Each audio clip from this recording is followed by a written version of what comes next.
മുതലപ്പുഴയിൽ വീണ്ടും പ്രതിസന്ധി. ഡ്രഡ്ജർ ഓപ്പറേറ്റർക്കെതിരെ പരാതിയുമായി അസിസ്റ്റന്റ് എക്സിക്യൂട്ടീവ് എഞ്ചിനീയർ രംഗത്തെത്തി. ഡ്രഡ്ജർ പ്രവർത്തിപ്പിക്കാൻ ഓപ്പറേറ്ററും നടത്തിപ്പുകാരനും വിമുഖത കാണിക്കുന്നുവെന്ന് ആരോപിച്ചാണ് പരാതി.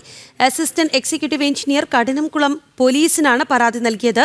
Dredger operator Mithun, supervisor Vimal എന്നിവർക്കെതിരെയാണ് പരാതി. ും മുതലപ്പുഴയിൽ കരാർ കമ്പനി ഡ്രഡ്ജിംഗിൽ അനാസ്ഥ തുടർന്നതോടെയാണ് അസിസ്റ്റന്റ് എക്സിക്യൂട്ടീവ് എഞ്ചിനീയർ പോലീസിൽ പരാതി നൽകിയത്. ഡ്രഡ്ജർ പ്രവർത്തിപ്പിക്കുന്നതിൽ ഓപ്പറേറ്റർമാരും നടത്തിപ്പുകാരും വിമുഖത കാണിക്കുന്നു. ഇത് ചൂണ്ടിക്കാട്ടിയാണ് ഓപ്പറേറ്റർ മിഥുൻ, സൂപ്പർവൈസർ വിമൽ എന്നിവർക്കെതിരെ അസിസ്റ്റന്റ് എക്സിക്യൂട്ടീവ് എഞ്ചിനീയർ കഠിനംകുളം പോലീസിൽ പരാതി നൽകിയത്.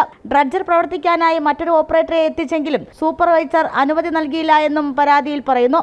ഡ്രഡ്ജർ പൂർണ്ണതോതിൽ പ്രവർത്തന സജ്ജമാകുന്നതോടെ മണിക്കൂറിൽ 400 ക്യൂബിക് മീറ്റർ മണൽ നീക്കാനാകുമെന്നായിരുന്നു സർക്കാരിന്റെ വാദം. നിലവിൽ മുതലപ്പുഴയിൽ കടൽ കയറി അഴിമുഖം രൂപപ്പെട്ടിട്ടുണ്ട്.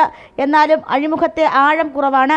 ചെറിയ വള്ളങ്ങളും ബോട്ടുകളും മത്സ്യബന്ധനത്തിനായി പോകുന്നുണ്ടെങ്കിലും ശക്തമായ തിര കാരണം അപകടങ്ങൾ ഉണ്ടാകാനുള്ള സാധ്യത ഏറെയാണ്. അപകടങ്ങൾ ഒഴിവാക്കാനായിട്ടാണ് ഡ്രഡ്ജ് ചെയ്ത് അഴിമുഖത്തിന്റെ ആഴം കൂട്ടണമെന്ന് മത്സ്യത്തൊഴിലാളികൾ നിരന്തരം ആവശ്യപ്പെടുന്നത്.